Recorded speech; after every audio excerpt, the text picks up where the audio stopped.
Michael Krunsdorf, a good evening to you and welcome. It's been a month or so since we've done one of these. Hey Howard, how's it going? Good, excellent, thank you. Nice to see you again. Yeah, you too. You remember our last one we did? Joel Pollack, Joel Pollack. My goodness, how the world has changed in a short period of time since we had Joel Pollack on. the ambassador that never was. The ambassador that didn't come join us, but that having been said, the new American ambassador hasn't arrived yet. Um, and but I hear from people who've met him that he's particularly interested, very curious, and very smart. I hope so. Look, he seems to be very pro-Israel from what I've read on his website, on his Twitter feed and social media. So I think the South African government are in for a surprise. Well, I think they keep on being surprised, not least of which, of course, was the surprise they had in Washington, D.C. when Ramaphosa met Trump. What did you think of that? What an ambush! I think, yeah, I think it was, I think taken by surprise that Trump would go to such lengths to highlight some of the problems in this country with crime and um, etc. But I think, sort of Trump, this whole white genocide canard plays very well to Trump's base, and it's something that we shouldn't underestimate his support for Afrikaners in South Africa, and the deep support on the far right in the US for that cause, I think is something we shouldn't discount. I just thought we were wholly ill prepared. If things weren't going to go according to our script, I think we had no answers whatsoever. And I was just shocked that our defense to a white genocide in South Africa was we don't just kill white farmers, we kill everyone.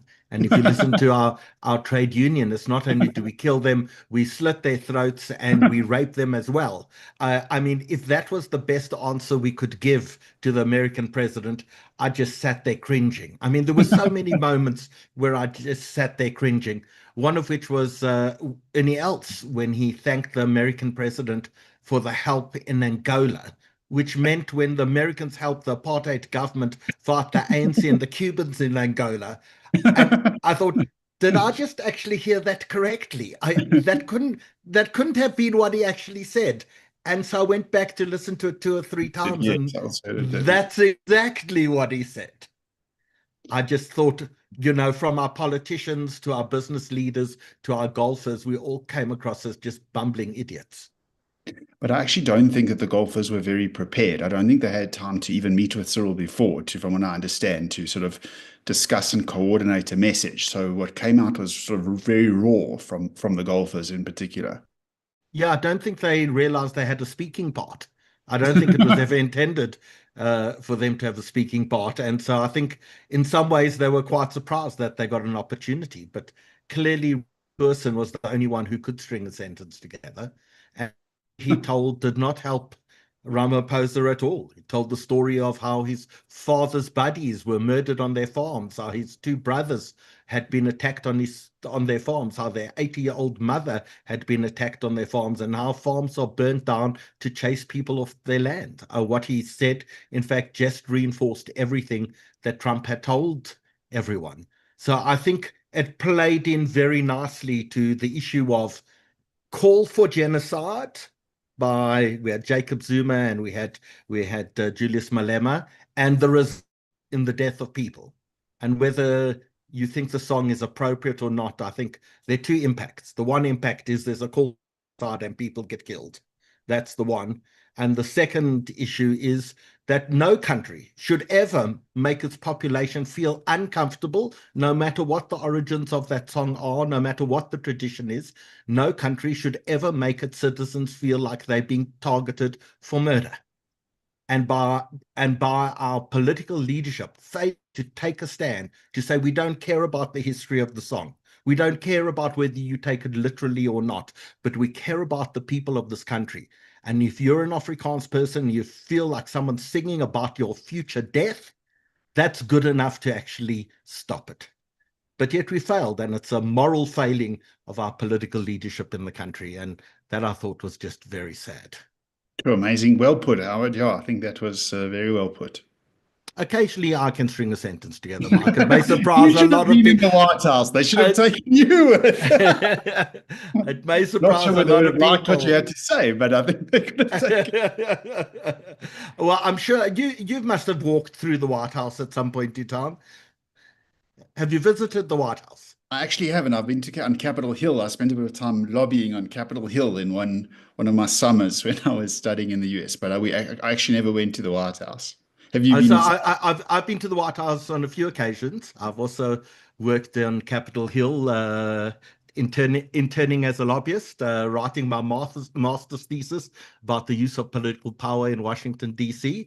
And I've been into the White House on a few occasions, and it is quite an experience. The And closest I got was a couple of years ago when there was an Iranian protest. I was in DC for the summer, and I joined the Persian people protesting against the Ayatollah regime and calling for regime change. So it's appropriate given what's happening now. look at your revolutionary side. And I see we joined by Dr. Michael Barak. Michael, welcome. Nice to have you with us. Hi, Shalom. How are you? I'm excellent, and we have people busy joining us. We're going to go fully live in about 8 minutes, but we have people joining us from around the world, and a big welcome. I'm a little concerned though, because I believe sirens are about to go off in Israel. Yeah, all of us concerned about the situation.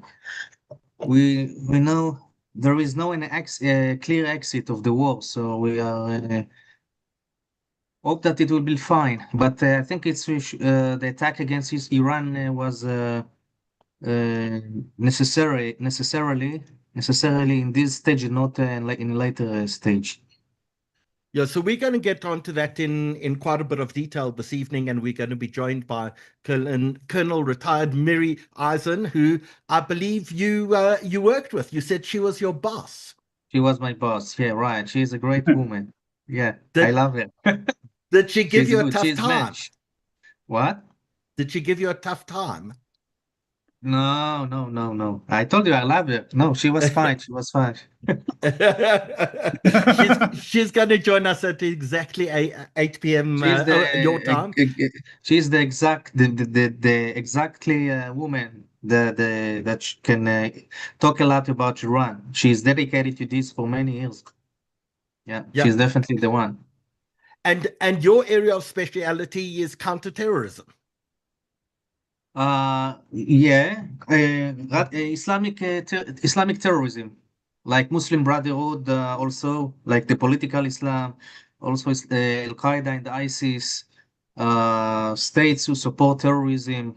Yeah, Palestinian terrorism. I'm in charge on the desk of Palestinian terrorism and global jihad. So, So can you tell us a little what's happening in Africa on that front at the moment? Obviously, there's a war against ISIS in northern Mozambique.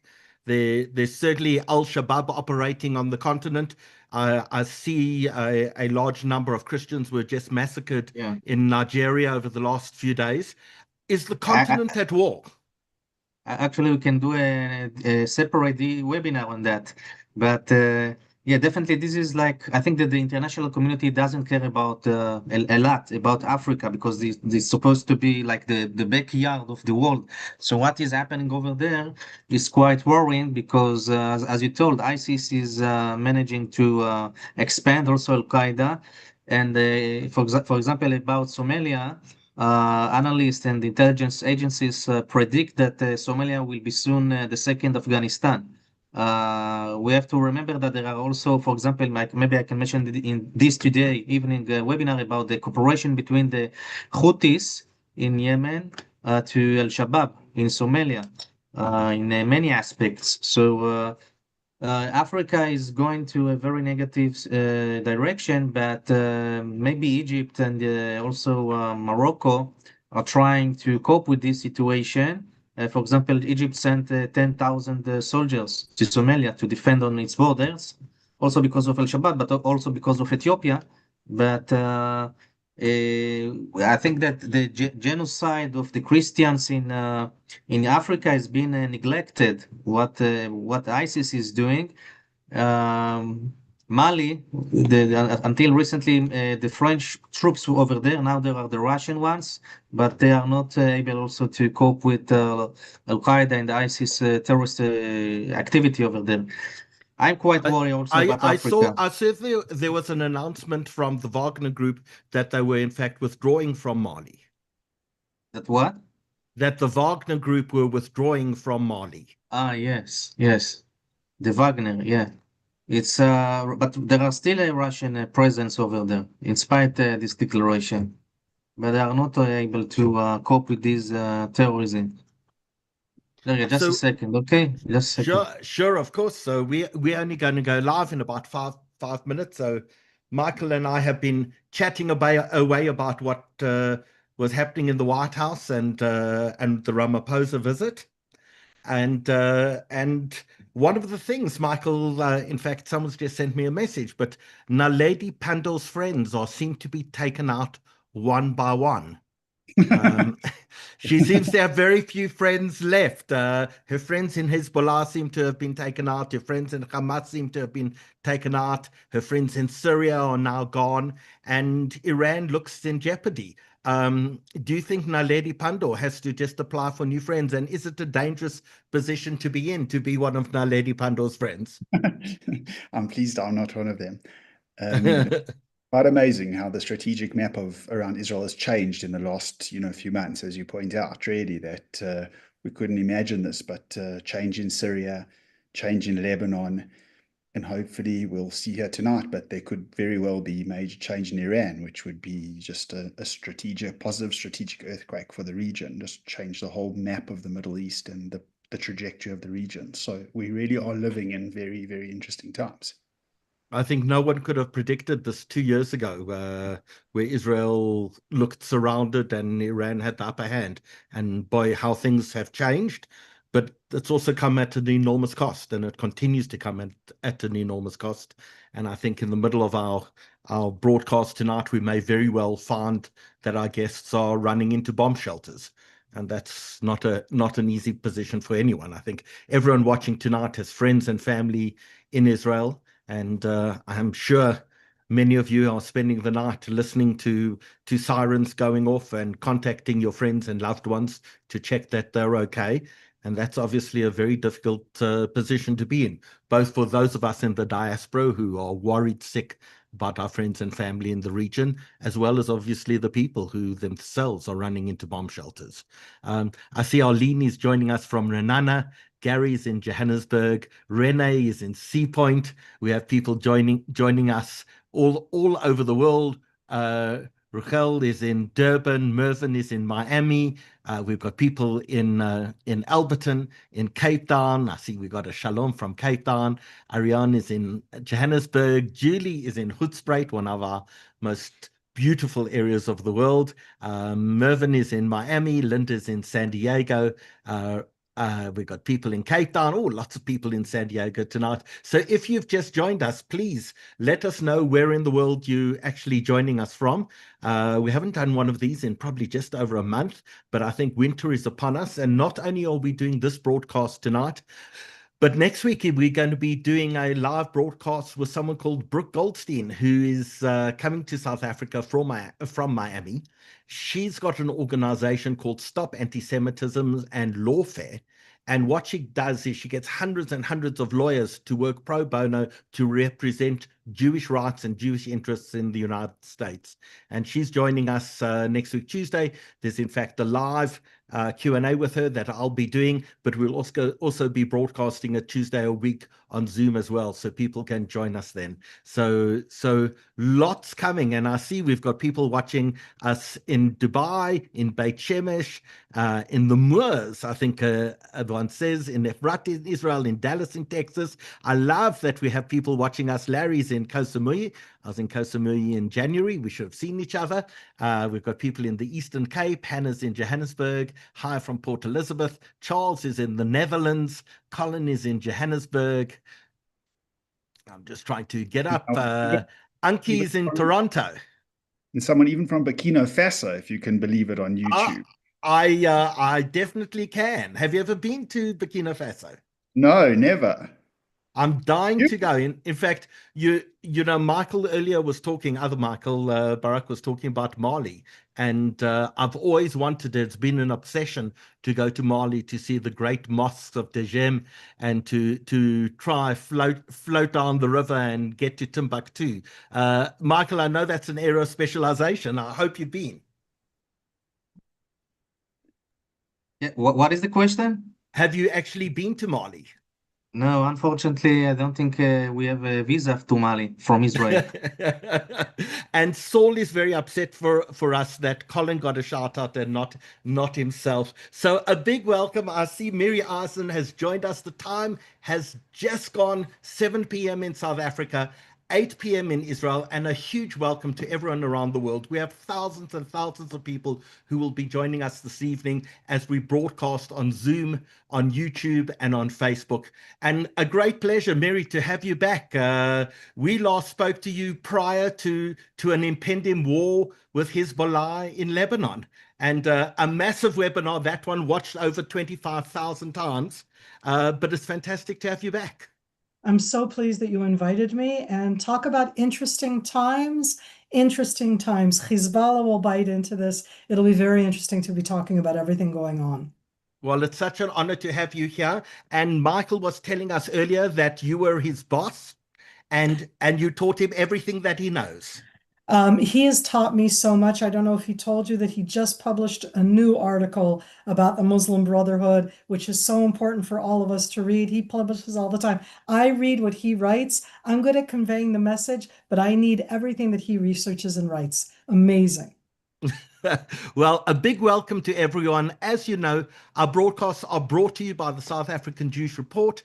This is something we began at the beginning of COVID. This is broadcast number 181. We've been watched more than 6 million times by people around the globe. And we're just so grateful this evening to not only have our guests, but also to be joined by Michael Kransdorff of the Jewish National Fund, South Africa. And Michael has been instrumental, together with Keren Kayemet Israel, in helping us get guests to appear on many of our shows as well. So Michael, welcome to you, and thank you for assisting us in this process. Thank you, Howard. It's always great to partner with the Jewish Report. I think you do such important work for the community to send out, to get out the news and the truth of what's really happening in this crazy world. So we know time is short, and we're very worried that sirens will go off at any minute, and I guess we'll have to run into bomb shelters. So I'd love us to actually just kick off at this point in time. And Mary, maybe I can kick off with you. And the fundamental question is, until 1979, Israel and Iran were really good friends. What happened? The Islamic regime in Iran, the revolution as we call it, from 1979, from the beginning, from Khomeini, now we have Khamenei, that Islamic ideology brought into play an element which to me is very cardinal when it comes to Israel, Jews, and it's the word that I'm going to use, Quds. That Khomeini already, 1979, beginning of 1980, added into the Muslim anniversary calendar in the Islamic regime an extra anniversary day in the month of Ramadan that he called the last Friday, Quds Day. And as far as I'm concerned, from the moment that the Islamic regime of Iran puts Quds Day as the day which is the liberation of Jerusalem, the liberation for Palestine, it immediately means it's the destruction of Israel, viewing us through religious eyes as not being allowed to be here, viewing us as just Western colonizers in that sense. But what I have found over the years, what Khamenei, continuing Khomeini, always said, is that they view themselves as being the oppressed against the oppressor. And these are terms that have come from Khomeini through Khamenei. That was a dramatic change. But I do want to just remind everybody, it's not that the Shah was a good guy. Okay, let's not go down that path. And it's not that before that, Iran was a free democracy that was taken over. Okay, I do want to emphasize that so that it won't be taken out of context. So, Mary, do they really want to destroy Israel? Is that high up on their ideological and practical agenda?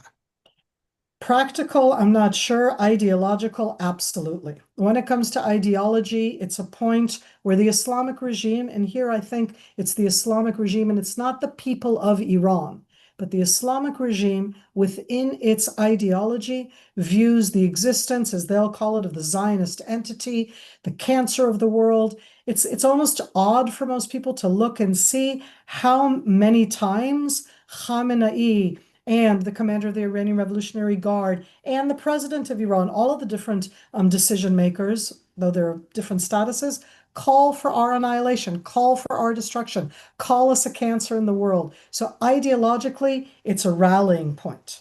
Practically, for over 25 years, I'm not going to say for all of the last 45 years, but certainly since the 1990s, with different types and capabilities of a state. This is a regime, it's a country of 86 million.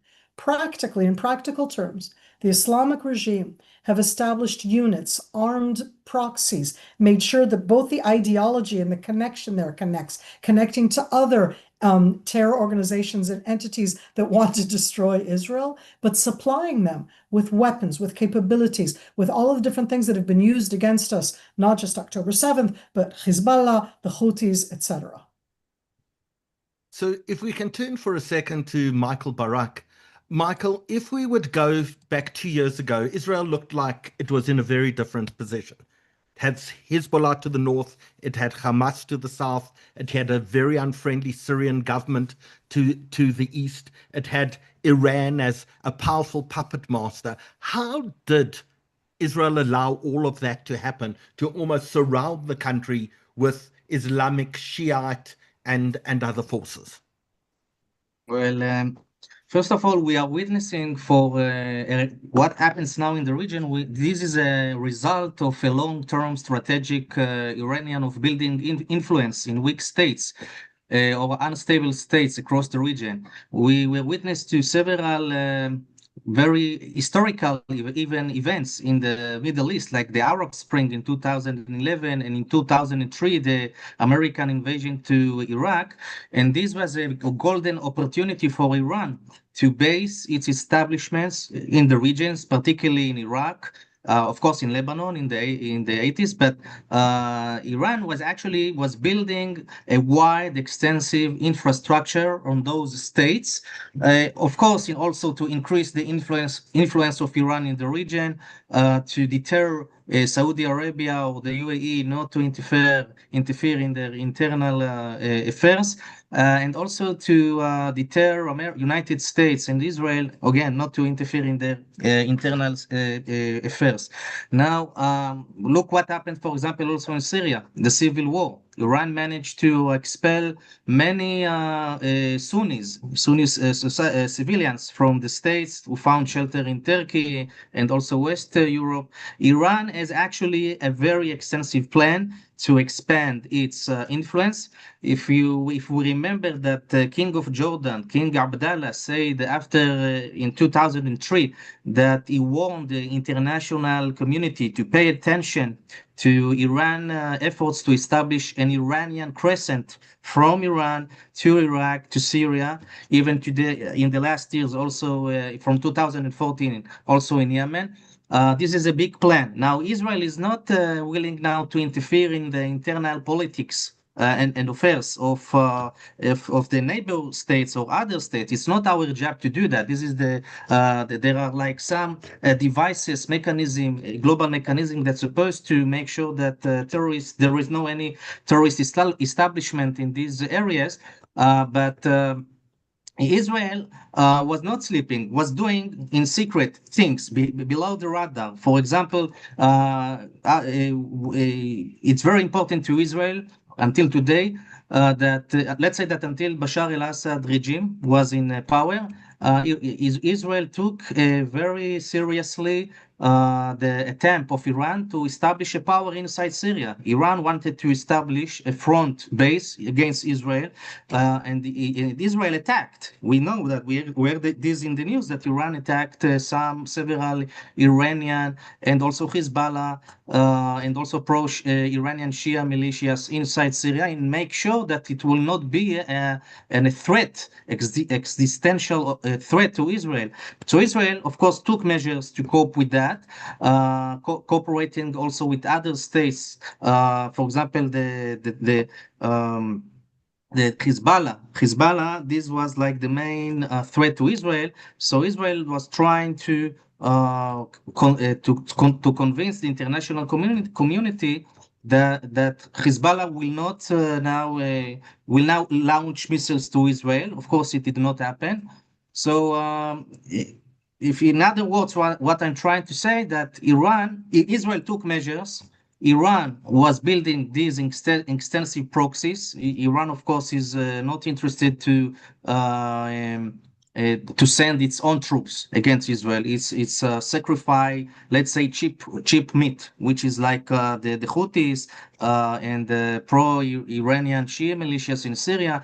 Iran is interested that its proxies will do the dirty work. So there was a secret activity of Israel and other Western and also, by the way, Gulf states efforts to minimize and to foil the Iranian agenda or Iranian plan to establish this extensive network that was being also supervised by Qasem Soleimani. Also, Donald Trump did a very good step when he targeted Qasem Soleimani, the head of the Iranian Revolutionary Guards, who was the brain, the mastermind behind this extensive network of Iran. So there were actions that were taken, if it was by Israel and its allies, from the Arab states and also the Western world. So, Miri, there's probably no one who understands the whole region as well as you do. Tell us what the region actually looks like, the breakdown between Sunni and Shiite, who's on which side when it comes to all of this? So I like that you started out with the Sunni Shiite because that doesn't necessarily mean that they're enemies. But let's remind ourselves that all of the modern day countries that we have in the Middle East, and for that sense, even Israel, okay, I mean, we have to put ourselves into all of that. All of them are created after World War I. And after World War I, the division of all of these different countries are countries that are done, as I like to put it, by outer forces. So the first thing, Howard, is that's always fun. I get to blame the French and the British for everything, which is true for many things in life. Okay, sorry, British and French, okay?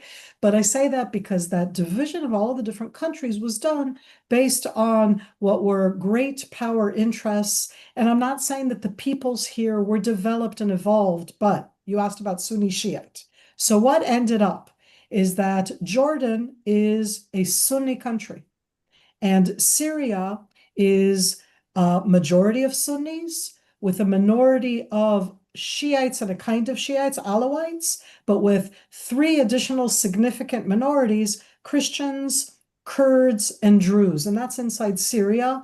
And those are both ethnicities, languages, and religions. Lebanon is everything.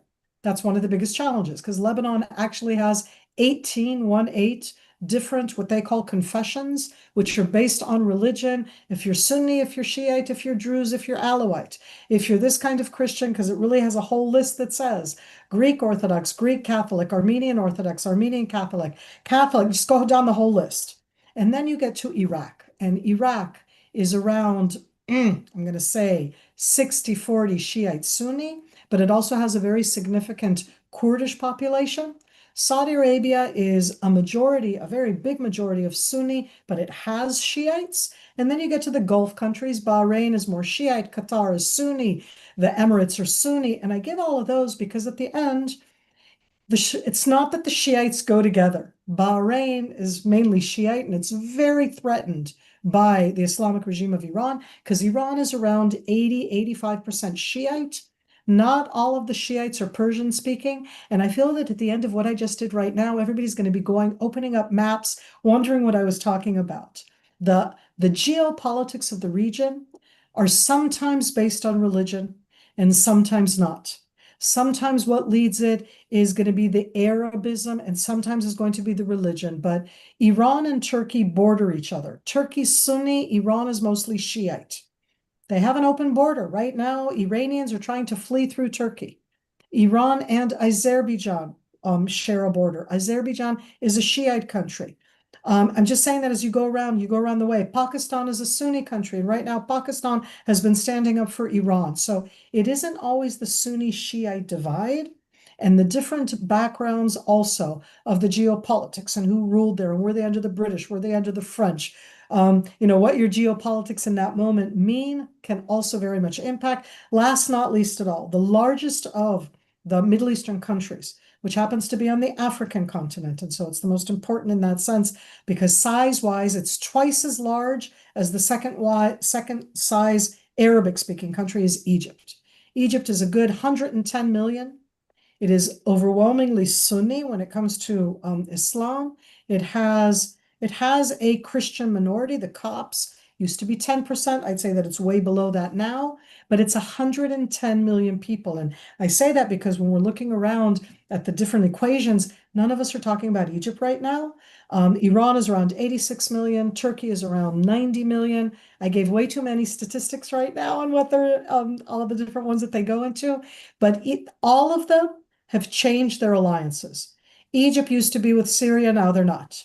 Syria and Iraq have always had a lot of enmity, but sometimes they work together.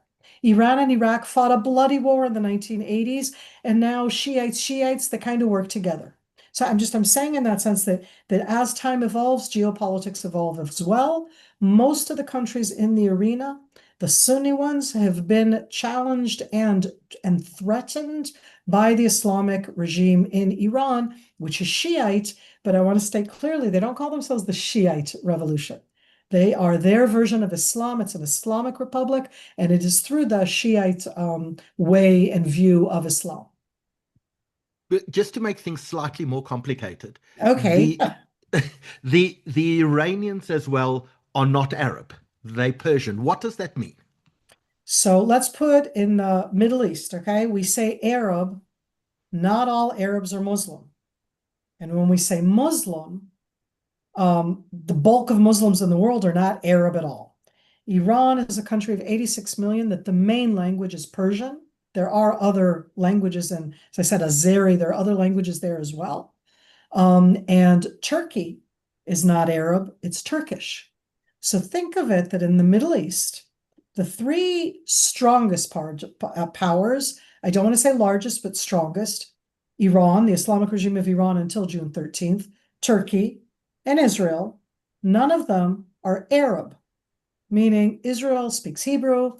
75% of our population. I shouldn't say that we're not Arab, because we all have a lot of Jews in Israel that are from Arab background, because Arab is about the language Arabic, it's about the culture Arabic. Muslim, and this is going to be my last bit of thing that I love saying just for people, the 5 most populated Muslim countries in the world are not in the Middle East. Indonesia, Pakistan, Bangladesh, India, and Nigeria.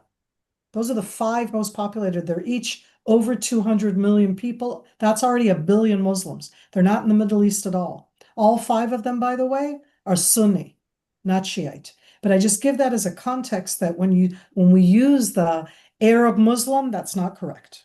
When we say Iran, Iranians are totally not the Arabic culture, they're the Persian culture.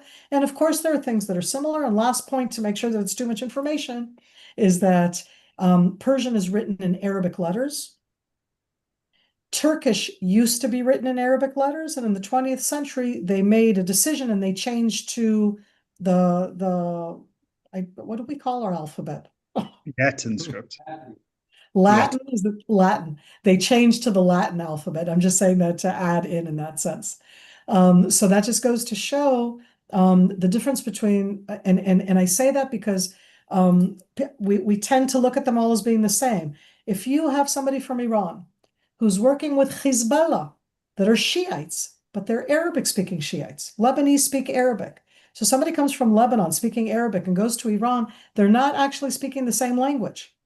Okay, Arabic and Persian are not the same language. So that was called way too much information in a short time. Tell me if you want any follow-ups on any of those, or Michael. Somebody asked, what's the difference between Shiite and Sunni? Can you just quickly explain to people what makes them different? Mike is going to answer that one there.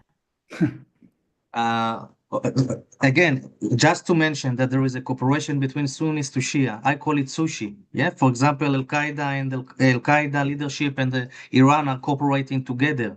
We'll mention it later on. So, what is the main difference between Sunni and Shia? The main difference is is the big question: who was supposed to inherit and to be the successor of Prophet Muhammad? Prophet Muhammad, his cousin was named Ali. And Ali is like the founder of the Shia. Now, inside the Islam, there is a big debate between the Sunni and the Shia. If the Shia claims that the descendants of Ali, the cousin of Prophet Muhammad, were supposed to be the leaders of Islam. The Sunni says no, not those one. The leaders should be from the Quraysh tribe. Quraysh was the tribe of Prophet Muhammad. For example, if you look, the king of Jordan, the king of Morocco, both of them claim that they are the descendants. They have proofs that they are the descendants of Prophet Muhammad, and that's why they have also the right to lead the Ummah, their nation. So this is like the big rift. Who is going to lead? Another difference, and this is not the aim of our webinar, but very shortly. For example, there are Shia who claims that Ali has a divine powers. And this is like an heresy in the eyes of the Sunnis. How come that Ali has a divine powers? Only Prophet Muhammad was the true messenger and with divine abilities. This is like the short answer. We can have several webinars only on that. Okay, thank you for that. I think to zoom into the current conflict, I guess the question is really around Iran's nuclear ambitions. Israel claims that Iran was trying to obtain nuclear weapons, citing the high levels of enrichment, up to 60% of uranium enrichment for nuclear weapons activity. But Iran sort of has been denying that claim, saying that they're not interested in nuclear weapons. Can you tell us, in your expert opinion, I'll start with you, Michael, whether really Iran was interested, has been interested in getting the bomb? Or maybe I can address the questions to Mary. Oh, you want to address that to Mary? Right. We can take that one then. This is called We Know Each Other, and we're happy to hand it back and forth because we know where we're going. Great. We'll let you guys do that. Okay. So the first thing I'm going to say is I love the way you asked the question, because I'm going to answer in the following way.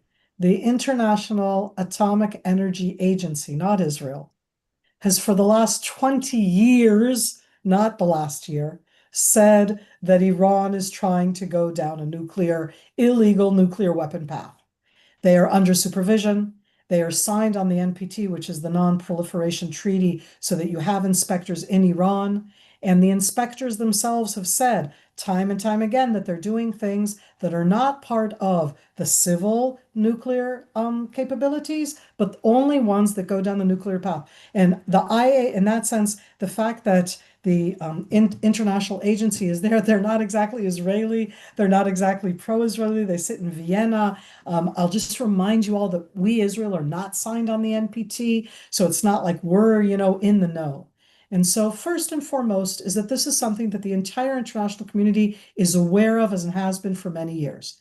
The question was not if they were, it was how do you stop it? And the way to stop it over the last 20 years, and I'm all for it, is through negotiation. Let's negotiate and have them stop it. I'm going to avoid South Africa right now because I don't like talking on touchy subjects. And I'm going to say that the international community very quietly negotiated with Libya and stopped it.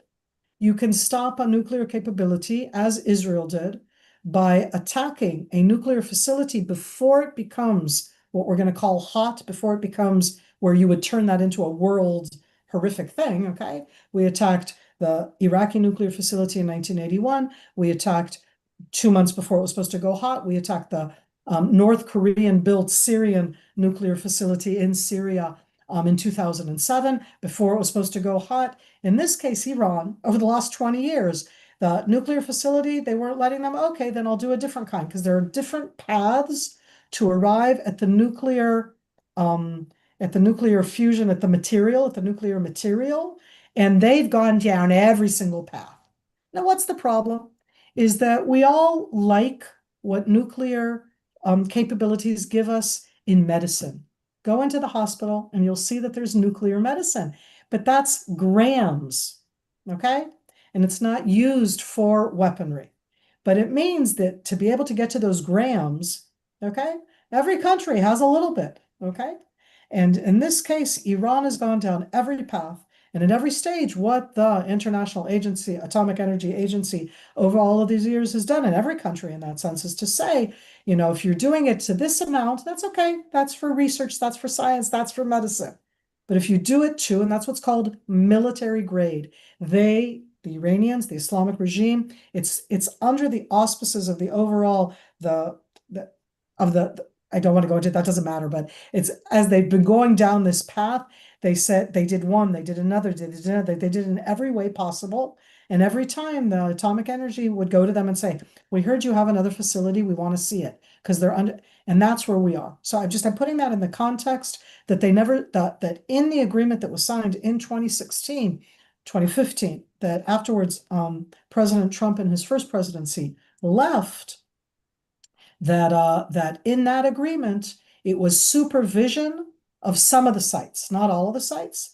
And because of that, right now, in some of the sites that Israel has attacked, there are the IAEA supervisors are on the ground in Iran right now saying what's happening to those sites. Was that too much? Was that clear? No, great.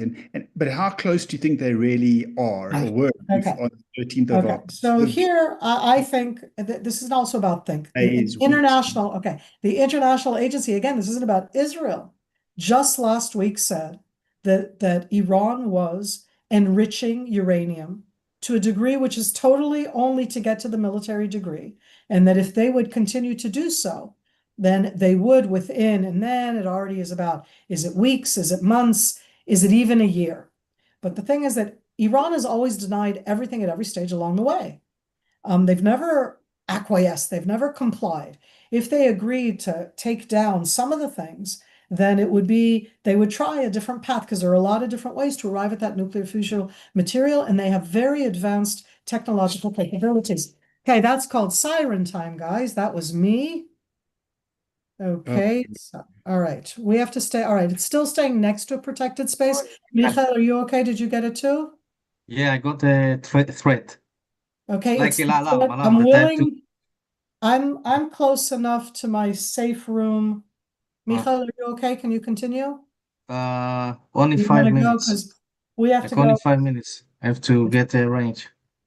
No, okay. I'm gonna have to say that I'm gonna be sorry, but this is not a war that we take lightly.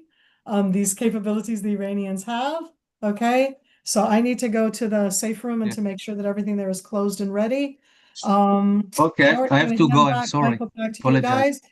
Okay, I'm leaving it for the moment because I don't want it to stay open. Okay.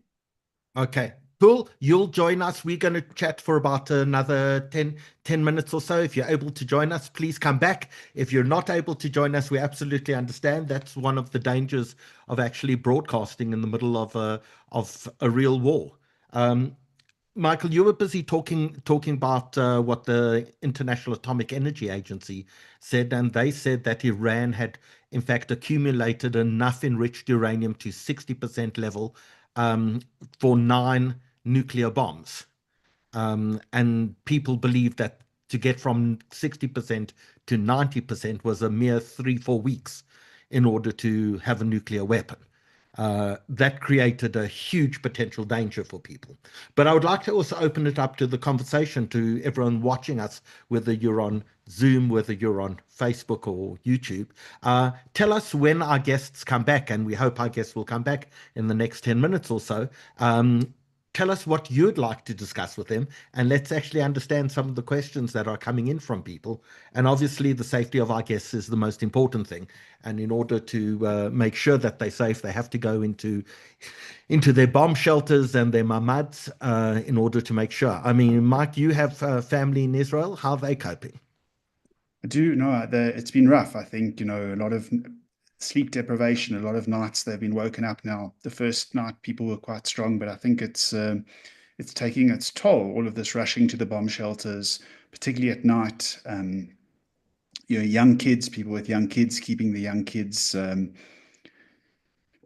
comfortable and entertained and not stressed out from what's happening. But I think Israelis are unbelievably resilient. I mean, we mustn't forget that they've really been at war now for almost 2 years.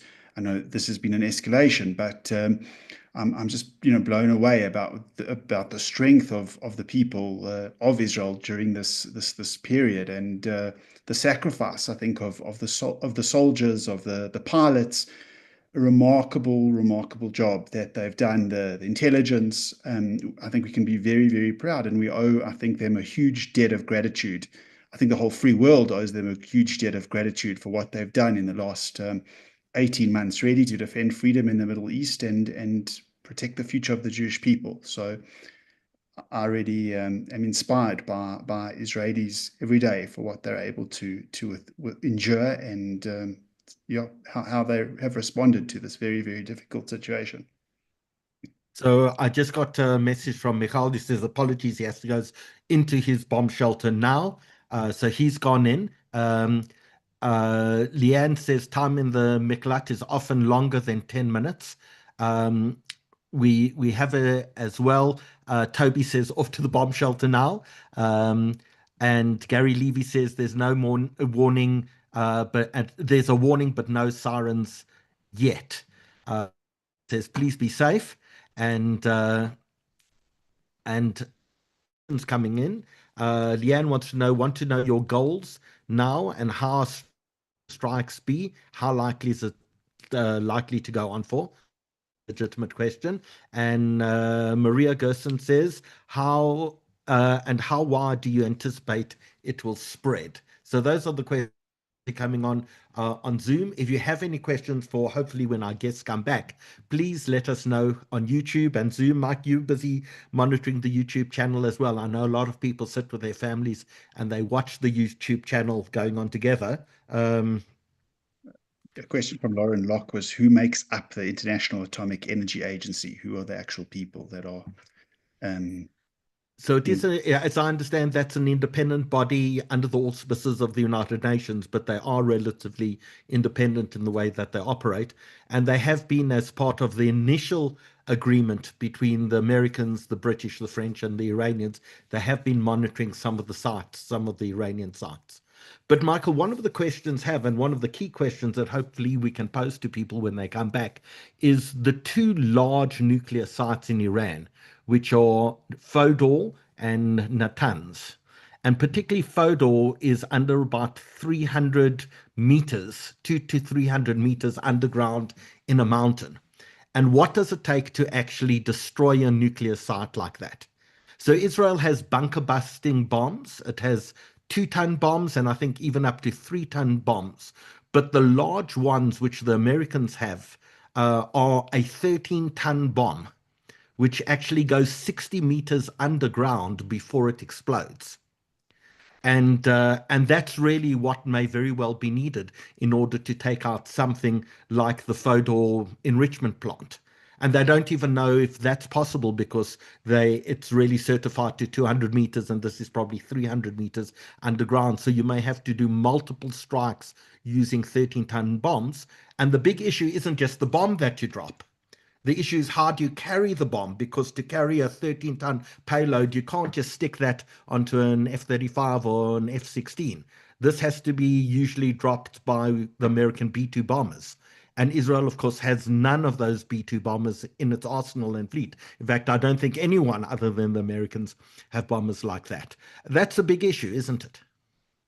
Yeah, for sure, Howard. Also, interesting enough from what I've read, that they haven't actually attacked the nuclear sites since the first attack on Friday morning, Thursday night.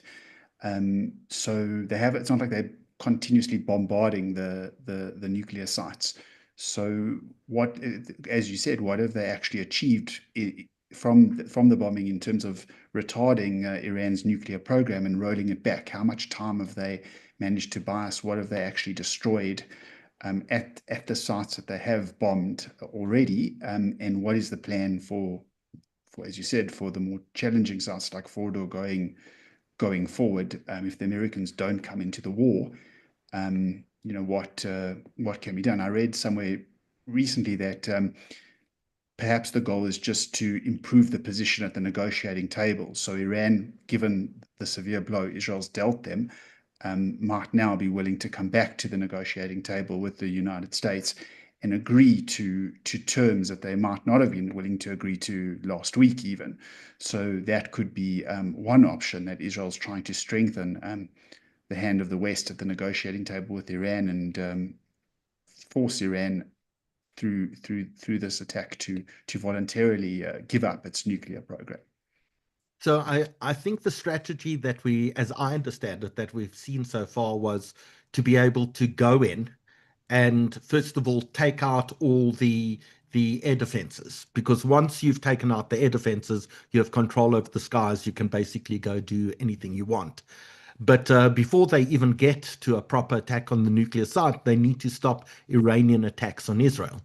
And therefore, number one, take out the air defenses. Number two, take out the Air Force. Now, the Iranian Air Force is pretty poor and was easy to take out completely. But now they need to take out the missile launchers. Now, no one knows really how many missiles Iran has, but it's estimated that maybe 2,000 long-range missiles that can hit Israel, and they've fired so far 350. But the bottleneck in the process isn't the number of missiles, it's the missile launchers. And Israel believes that they've taken out about 120, or about a third of all the missile launches so far within Iran. And that's really the strategy. Now, Dylan, you're busy watching us and you're on controls this evening. Good evening. We haven't even said hello to you. But Dylan, I would love you to put together a poll for us, if you could, please. And welcome. I see your camera's busy coming on. You're looking very cold, Dylan. Yeah, it might be cold. How's Michael? Good to see you. It might be cold in Joburg, but it's hot. It's hot in Israel, for all the wrong reasons. So yeah, So, it's amazing. As live as we are, we're dealing with this. It's actually quite extraordinary. So Dylan, as we're waiting to see if our guests are able to come back and join us, and we'll monitor very carefully what's happening within Israel itself, are you able to put a poll? Because we'd love to know what people think. So if you could put a poll together, those people on Zoom will be able to vote on Zoom, and those people on YouTube will give them option A, B, C, and D. But the first question that we'd like to pose to people: was Israel justified in attacking in the first instance? That's poll number one. Yes and no. That's very easy to put together. Then poll number two is, do you think that Israel should go after the political leadership and religious leadership of Iran as part of all of this? Right, I'm going to set this up now. Okay, if you set them up, then as soon as you're ready, while we're waiting for people, I can tell you that Michal Barak has been sending me messages. He says, I apologize for going, but I had to go to a safe zone. There are threats on Iran's launching missiles. But I think that's that we definitely know, and that's one of the risks that we took, because it's been an exhausting night. It's been an exhausting few nights in Israel. I don't think many people have really slept. Michael, you've seen some of the devastation on social media, places in Bat Yam, places in Ramat Gan, places in Haifa.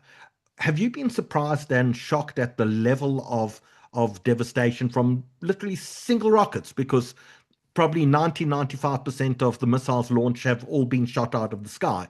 But each missile carries, what, a 500-kilogram payload of explosives with it. I think when you see the devastation, it's shocking. I mean, we haven't really seen anything like that before in my lifetime, at least in Israel. And I think when you put it in the context that Iron Dome and all these missile defense systems are actually protecting the country from about 95% of missiles, can you imagine the damage that would have been caused if Israel didn't have that technology and wasn't able to protect itself? I think we forget to mention, and we should do it more and more, that really what the Islamic Republic is doing, firing ballistic missiles at population centers, is a war crime. I mean, they're targeting residential areas of Bat Yam, of Tel Aviv, of Haifa. I mean, this is a war crime, and we should encourage people to speak out against that. It's horrendous. Thank God Israel does have the missile technology it has, but even with that, with the defensive technology it has, but even with that technology, we've seen the massive devastation that it causes. So people often say, well, Israel's got the Iron Dome. Why doesn't the Iron Dome shoot out anything, shoot down everything? But of course, it's not just the Iron Dome. Iron Dome is meant primarily for short-range rockets. It was aimed for Hezbollah and Hamas, really. So you have to use other things. You use David Sling or the Arrow 3 or the American THAAD. And I don't know if you've seen, there've been these beautiful pictures of some intersections, what they call the interceptions, 100 kilometers over the surface of the Earth, where things like the Arrow 3 has hit a rocket and it creates this beautiful blue, almost sonic wave that you can see across the sky. Really spectacular. I have. I mean, I saw the other night, even the over Haifa when those 40 missiles were firing. I mean, it's quite amazing. But it's almost like it's Star Wars. If you feel like you're almost in a sci-fi movie, but for the people living in it, I think it's still incredibly scary. The noises, I believe, from I was in Israel when the other rockets were being fired last year. And the noise, even from the missile defense systems, is quite nerve-wracking. If the missile is hit quite close to where you are, you really do hear it and feel it. So, I think it really is a form of psychological terror, to be honest, for the population centers of Israel. And Howard, one thing that struck me in this war is something the JNF's been very involved in is the lack of bomb shelters, of public bomb shelters in many communities. I think it's brought home. We read a statistic recently that over 60% of local authorities in Israel actually lack public bomb shelters at all. I don't know if you saw the attack on the Arab community of Tamra a few nights ago. And one of the major reasons was that community has very limited access to bomb shelters. And that's something that we as the JNF and Kakal in Israel have taken up. We're actually fundraising for that very initiative to try and raise money to build more bomb shelters so that these communities, peripheral communities, moshavim, that haven't historically had bomb shelters, can be protected in some way from the rockets that are falling. So, in fact, that came as a great shock to me because I always believed that every building in Israel would have a bomb shelter attached to it, but it's clearly not so. There's some neighborhood bomb shelters. There's safe rooms as well, but not every building has a bomb shelter. The attack that you were talking about 2 nights ago to an Arab-Israeli family, and the man lost his wife and was it 4 children, I think 4 daughters. Yes. Which is a absolute horrendous thing to do. And I think the building of bomb shelters is absolutely crucial. Dylan, I'm going to ask you to bring the first poll up. And I'm going to ask you to both post it to here onto Zoom as well into YouTube. And the question we are asking, was Israel's attack on Iran justified? That's the first question we're going to be asking. And then after that, we have a second question that we're going to ask as well. But I see hundreds of people are already voting. On YouTube, if we can post the question and give it a yes or no, it's easy for us to calculate on Zoom what the results are looking like. But Michael, talk to us about KKL, the Jewish National Fund. How are you going to do that? How are you going to fundraise? Where are you going to put these bomb shelters? How many are needed? What's the process? We also have a link that people can donate in order to help build bomb shelters in Israel. But tell us what KKL's plan is. Keren Kayemet LeIsrael, sorry. What is KKL? Let's start there. So KKL is really the Keren Kayemet LeIsrael, which is the Israeli version of the JNF, the historical JNF, which was the fundraising arm of the Jewish people, the Zionist movement, and actually has contributed dramatically to the building of the land of Israel.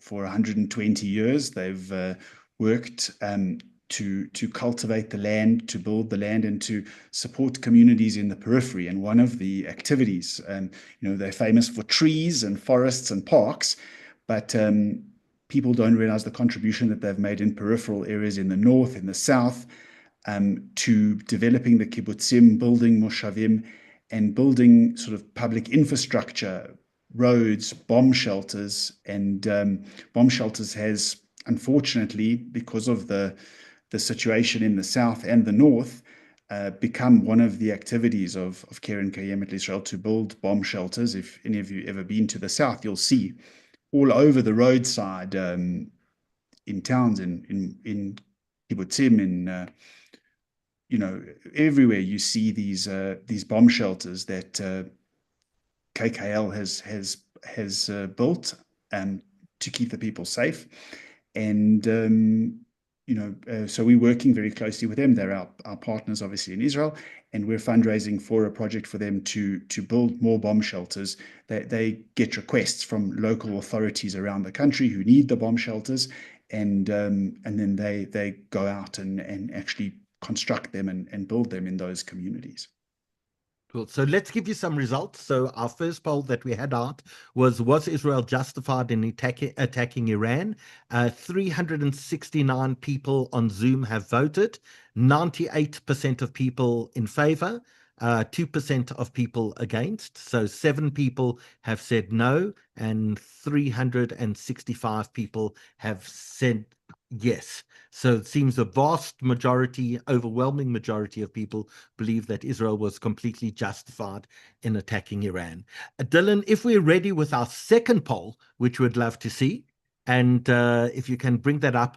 And we want to know that so far Israel has attacked military sites. Today they attacked the Iranian television station. There's that remarkable video of a newsreader promising fire and brimstone down on Israel, and in the middle of that, the Israelis attack the television station, and she goes running off air. But the question is, Iran's political and religious leadership. Should Israel go after them, considering that they have ordered attacks on Israeli civilians? And that's where we've seen the attacks in places like Bat Yam and Haifa, and in Ramat Gan in Tel Aviv. So should Israel go after Iran's political and religious leadership? And so far, 266 people have voted. We'll leave it up for another minute as additional people vote as well. But I was going to ask Dylan, if people do want to make a donation to the JNF, to KKL, to build bomb shelters in Israel. Dylan, if you could bring that image up on screen, I'd be very grateful. And people will be given an opportunity to if you'd like to make a donation to build bomb shelters. We're not arming anyone. We're not buying weapons. We're not buying anything. We're just saying to people, if you'd like to make a donation to help build bomb shelters in Israel, we're giving you an opportunity by giving you the bank details of the Jewish National Fund, which is Standard Bank Kalani, and you can take out your camera and take a picture of the bank account and make a donation. Or alternatively, there's a barcode on the screen. All you have to do is point your camera of your phone towards that image, and it should open up a donation page for you. Is that how it works, Michael? Exactly, yeah. It's exactly, you just shoot your camera at it. Shoot's not a good so you don't take a picture, you just point your camera at it, and it should give you a little link to click, which will open up for people to make a donation. It should go to Wallet Doc, yes. Fantastic. So while people are doing that, let's just talk about the poll results that we have in, because so far 338 people have voted. And I think it's a difficult question because it expands the war. If you say one should attack political and religious leadership, we know Iran is a theocratic dictatorship, that the mullahs in fact control all of parliament. There have been no real elections in Iran for leadership since 1979. We know many of the people of Iran are sick and tired of the sort of leadership that they've received from the mullahs. So should the mullahs be in the target? Should the Ayatollah Khamenei been the target of the Israelis, given the attacks that have taken place on Israel, on civilian infrastructure in Israel. And of the 345 people who voted so far, 90% of people say yes, and 10% of people say no. That's quite a sizable amount. What do you think, Michael? That actually surprises me. I thought people would maybe be a little more conservative. I think, yeah, it is very interesting results. It shows you that, yeah, I'm surprised. So I'm following on Twitter to try see if there have been any attacks yet, and I haven't seen anything that has come near any of our speakers at this point in time. We, of course, for those people who've joined late, our two speakers were instructed to get into their bomb shelters in the middle of our broadcast. And we just waiting a few minutes to see if they actually emerge from their bomb shelters and come and join us again. I think we'll give it another 2 or 3 minutes. If they don't come out in that time period, then we may wrap this up and try again at another occasion. But Michael, you seeing some of the questions and the comments coming in. Do you want to tell us what they say? Yeah, sure. We could. I heard Pakistan is supporting Iran and has also nuclear capabilities to attack Israel. Is that true? That is true. Pakistan does have nuclear weapons, but they haven't threatened to wipe Israel off the map in the same way that the Iranians have. That's the difference. That Pakistan does have nuclear capabilities, but they haven't expressed genocidal intent against Israel.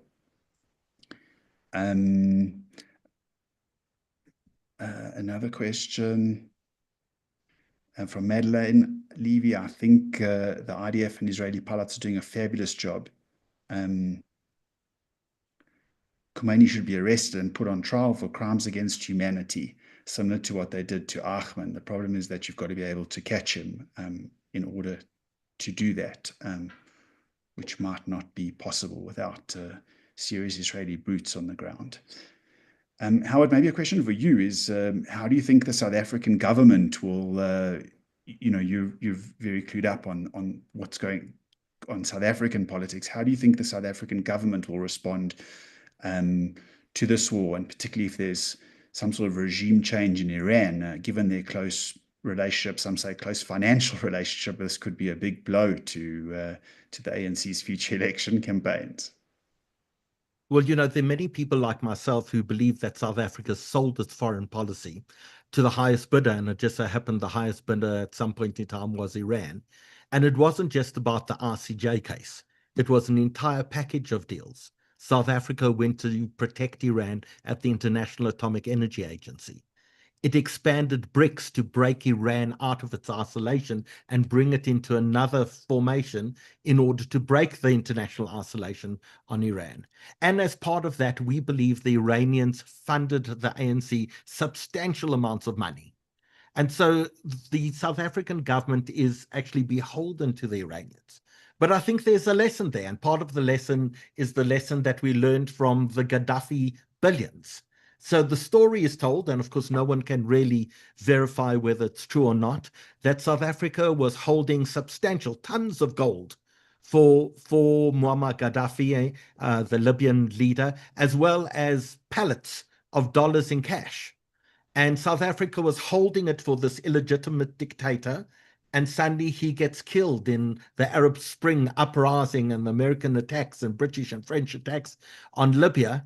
And now what do you do when you're sitting with all of this gold and money and the dictator who you're holding it for is dead?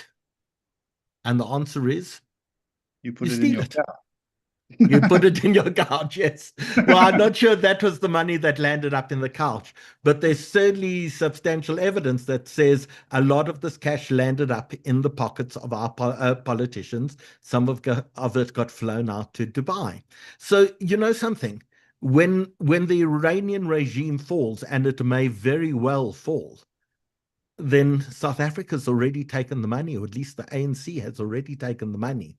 You just move on and see who else would like to buy your foreign policy. So the South African government and the ANC are in a fairly good position there. But the key thing is that there's enormous Iranian influence in South Africa, and there are many people within the ANC who are particularly worried about two things. They're worried about Iranian influence, and they're worried about the Islamicization of South Africa. If you go into townships around the country, you see mosques being built everywhere, early childhood education, Islamic early childhood education centers being set up, food parcels be given. There's an overt attempt to convert the South African population to Islam. Now, we as Jews, we don't have that sort of thing built or baked into our DNA as part of the faith, but Christianity at some point in time did do that, and this is no different. No one is being forced, but it has been really the attitude of the Muslim Brotherhood and the Iranians and around the world, and that's, for example, how Hamas began in Gaza. It started as a humanitarian organization. And we believe that the Iranians are pumping in billions and billions of rands into South Africa to Islamicize the population and to buy converts and friends within the general population. But certainly South African intelligence has lost control of Iranian intelligence in the country. People, and we've seen within DIRCO that there are jihadists in positions of power within DIRCO. And we've seen other politicians who've just been on the payroll of the Iranians. And that creates a very dangerous precedent for the South Africans. But, you know, as many of our universities have discovered with USAID, money comes and money goes. And when it goes, you're in a fairly difficult position because you become very used to the sort of handouts that you get from foreign governments. Sure. Howard, there was one question here about the economic consequences of the war, especially given how much of the world's oil supply goes through the Straits of Hormuz. And I think that's really a good question. I think financial markets have been they did go down on Friday, but recovered again a bit today and have been quite calm, really, given the situation. So the question was, would Israel consider attacking Iran's oil infrastructure? They did attack one of the gas fields, but I suspect that Western governments and the US would try and restrain Israel from attacking Iran's oil facilities in fear of pushing up the oil price, creating inflation, and making things economically difficult for people in the rest of the world. So I think there probably is quite a lot of constraint on Israel that they can't attack Iran's oil infrastructure to such a large extent, but there is a risk that the Iranians stop the shipping in the Straits of Hormuz, and that could push up the oil price quite a lot and put quite a lot of pressure on inflation and hurt financial markets. So there is definitely a lot of tail risk here from an economic perspective that I think people aren't yet taking into account. So there are a few ways one could actually do it. One could go and attack, for example, the actual oil wells. That's one option. Second option is to attack the refineries. And I think we did see a refinery being attacked in Tehran, something that was producing about 7 million liters of oil per day. But of course, all Iranian exports of oil go through an island just off the coast of Iran called Karg Island. And that would be the easiest place to attack completely, because Iran would be incapable of exporting its oil if Karg Island actually got destroyed. And it would be very easy to do that. But there must be restraints on Israel placed on particularly the Americans and Donald Trump, who I don't think would like to see a rise in the oil price. I mean, you're the Harvard-educated economist, so I presume you can answer that question far better than I can. You know what is interesting? I saw an interesting statistic today, actually, was about Iranian oil production, that under the first Trump administration, there was quite harsh sanctions on Iran, and Trump had managed to really reduce Iran's oil exports, which obviously put financial pressure on the regime. But under the Biden administration, that was actually loosened quite a lot. And if you look, Iran, up until this month, I would say, Iranian oil exports were actually at peaked at sort of the highest they'd been for years. And that was probably generating quite a lot of revenue for the regime and keeping sort of the show on the road. You know, I think we should think about the economic costs of this war on Iran, the cost of the ballistic missiles, the cost of the damage. This is a regime that's in quite a lot of financial trouble, and this will put quite a lot of pressure on the country more sort of reasons that could stir revolution and regime change. So the economic levers that the world can use in this scenario, shouldn't be underestimated, and unfortunately probably haven't been used well over the last 5 years by the West and the Biden administration. Well, that actually brings us onto a discussion on the Biden administration, because certainly things changed after the November 5th election of Donald Trump. The Israelis were given a green light to go ahead. They could never have done this under a Biden administration. It's not that Biden didn't want to disarm the Iranians. Is it that he just didn't have the balls? I mean, you were just in America a few weeks ago. You had one of your class reunions. What was the sense amongst Americans of how American ideology and has shifted over the last few months since the government changed? It's a great question. So, I just came back from a Harvard reunion, and look, there aren't many fans at Harvard of the Trump administration, to be honest.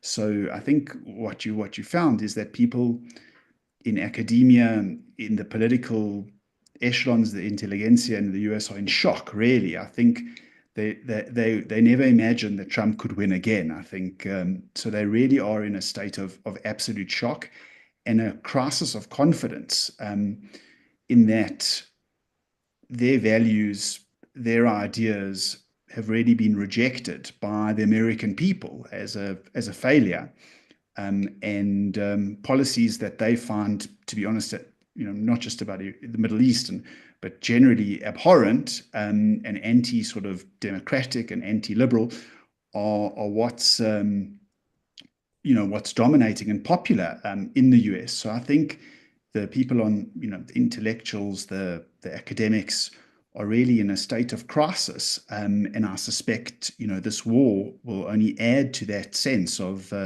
feeling like, they've lost control of what's actually going on in the world. And can take a lot of soul searching to think what went wrong under the Biden administration. If you speak to people at Harvard, they think the Biden administration really did quite a good job on the economy, on foreign policy, etc. But that's not how the American people feel. And so there is already a lot of soul searching. What went wrong? What did they do wrong? Why are they so out of touch with what really people feel and want?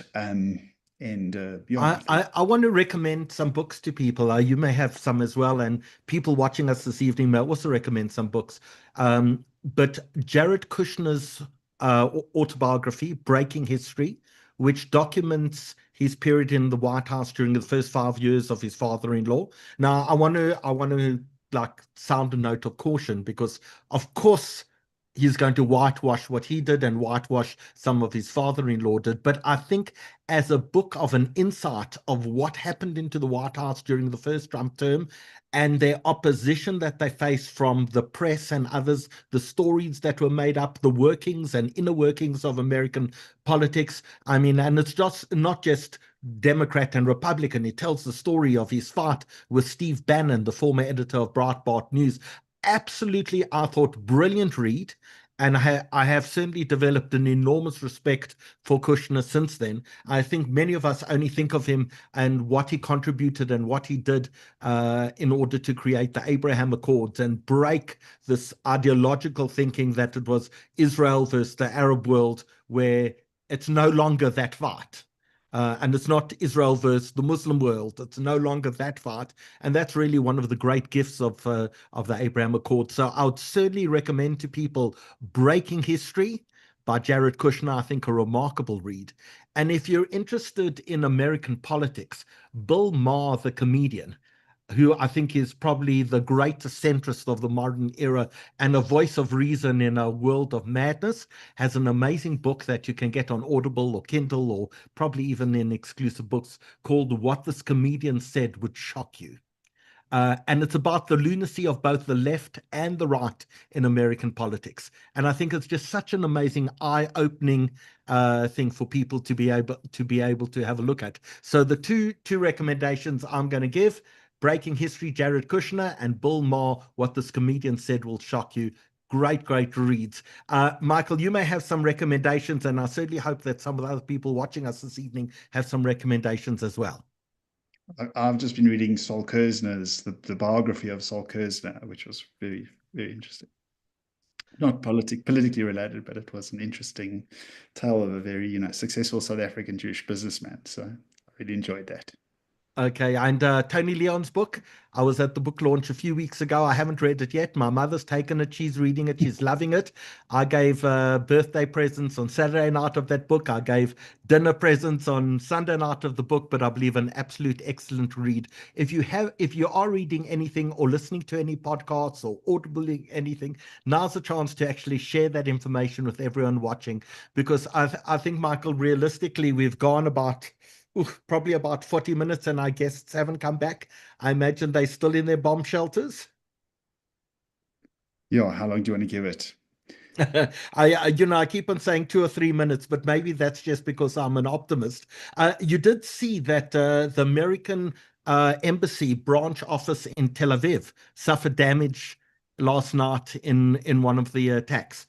And that's quite a thing, because, the Iranians used an attack on one of their embassies as a reason to fire cruise missiles or ballistic missiles at Israel going back a few months ago as well. But certainly Mike Huckabee, the American ambassador to Israel, seemed mighty angry that his branch office embassy in Tel Aviv was in fact attacked. Does something like that bring the Americans into the war, or do you think Donald Trump is going to try to stay as far away as possible?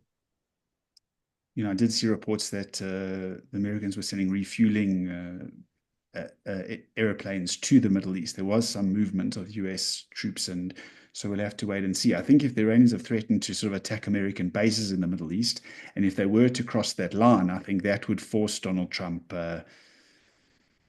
to have to get more involved. I honestly think that he would prefer, he said it, and I think it's true, that he would prefer a negotiated settlement here. I think he wants to do a deal, as he keeps on saying, and he's hoping that this forces the Iranians back to the table and strengthens his hand in the negotiations. I think that's really what he's playing at here. He's getting Israel to do that for him. So just some recommendations coming in. Leanne Zappo says, Rise and Kill First. That's the Ronen Bergman book on the Mossad. Took him about 6 years to write and about 2 years to edit. A remarkable insight. And of course, the name of the book, Rise and Kill First, is a quote from the Babylonian Talmud that says, if someone comes to kill you, you must rise and kill him first. It's an unbelievable, remarkable book. In fact, I bought a copy, an extra additional copy, because mine's somewhere in my bookshelves over there. I bought an additional copy to give as a gift to someone this week.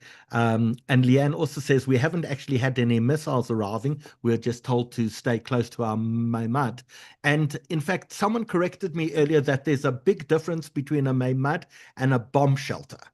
A bomb shelter is underground, and a Maimad is a reinforced room that's not underground that many people go into. Michael, did you understand the difference of that? Yes, a safe room is sort of in your apartment, which is a reinforced room, where a Maimad is actually, underground, but it could be underground. It is quite different.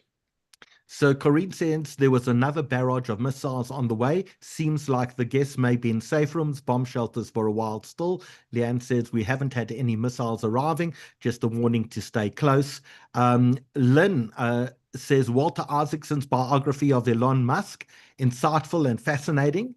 I know that's on my Audible. I just need some time to actually listen to that. Have you read the Elon Musk book yet? No, I haven't, but it should be. I listened to the interview with his father a few weeks ago, which was fascinating. Oh my God, I need to listen to the interview with his father as well, and maybe I should try and get his father on one of our webinars. He probably would. I think he would. He was the one who told us that Emmanuel Macron was married to a man, which may or may not be true. I have no idea. She slaps like a man. She slaps definitely like a man. Yaron Feinstein says, My Promised Land by Ari Shavit. I don't know if you've read that. I haven't read that. And Errol Meyer says the Rubin Report is brilliant. That's in fact a podcast. And there was recently an interview with Mark Huckabee. It looks like he recently interviewed Mark Huckabee, which should be interesting. Okay, that's definitely something that I think we should all go look on YouTube for. For Heaven's Sake podcast with Rabbi David Hartman and Yossi Klein Halevi. I think we're definitely going to go listen to that. David Hartman and the Hartman Institute, one of the great think tanks of Israel. So definitely worthwhile. David says, Ghost of a Holy War, what happened in Hebron of Israel. It's in 1929, same as the 7th of October. Barbara says, Ari Shavit is one of the best analyses of the complexity of Israel I've ever read. And Byrne says, please get Alon's father onto the show. The interview was excellent. Okay, that's going to be my job for the week, to try track down Elon Musk's father. If anyone knows where I can get hold of him, please let me know. We'd love to have Elon's father on the show. I think it would be absolutely fascinating for everyone. And then Byrne also says the Rubin Report is excellent. And Bernice says, thank you, stay safe. And Leanne says, has anyone read People Love Dead Jews? I presume that's the name of a book.